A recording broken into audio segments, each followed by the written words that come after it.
Isang masarap na shake na naman ang ating matutunghayan dito sa Malabon. At ito ang Gringos. Tara, samahan niyo ako.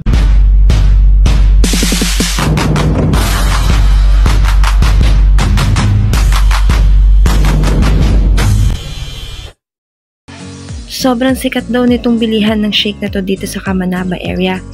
Tara, silipin natin kung bakit nga ba sobrang sikat nito dito. Bago lang tong branch na ito dito, halos kabubukas lang nito. Pero kung makikita nyo, napakaganda rin ng pwesto nila. Meron silang alfresco at meron din naman sila dito sa loob. Hindi ganun kalaki ang kanilang store, limited lang din ang mga pwede mag-dine in.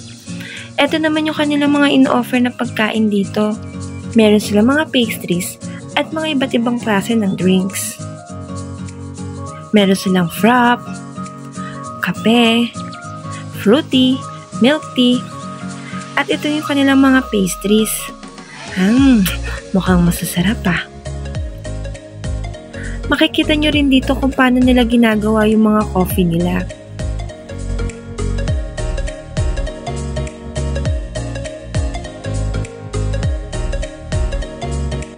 Saka ito yung in-order ko, yung Kokoys. At saka itong, medyo nakalimutan ko na kasi yung pangalan nitong cake na to. Itsura pa lang, diba? Nakakatakam na. Isang sizes lang pala yung mga drinks nila dito. Napakasarap nitong Kokoys nila. Chocolate drink siya. Yan yung mga branches nila. More on Kamanaba area lang talaga sila meron. Sana meron din sila sa ibang lugar. Kung alam niyo yung lasa ng Magnolia chocolate, parang ganun yung lasa nito. Ngayon naman, titikman ko naman tong donut nila. Yan nga lang, medyo hirap ako sa pagtinidor. Kaya ayun, kakamayin ko na lang. Magpapakasosyal pa ba ako dito? Tikman natin. Well, in fairness, hindi ko ina-expect ha. Hindi siya ganun katamis, pero ang sarap niya. Promise. Saka ang lambot ng donut niya ha. Mas gusto ko tong donut na ito kaysa sa ibang donut na sobrang tamis. Ito saktong-sakto lang. Tapos itong drinks nila na to, napakasarap din. Kaya pala binabalik-balikan to dito at sikat na sikat talaga to dito.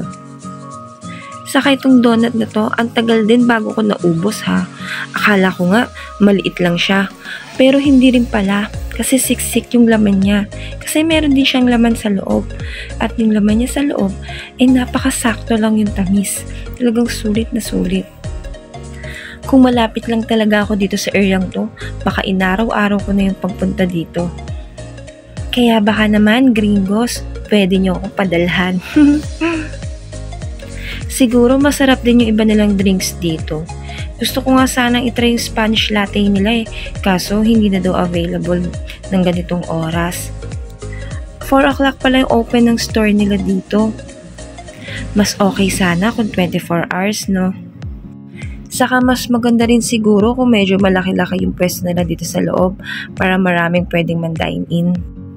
So, yung mga nakatira malapit dito sa Kamanaba area, huwag nyo kakalimutang itry itong Gringos dahil sigurado ako hindi kayo magsisisi sa lasa dahil ka-level na niya ng sarap yung mga mamahaling coffee shop.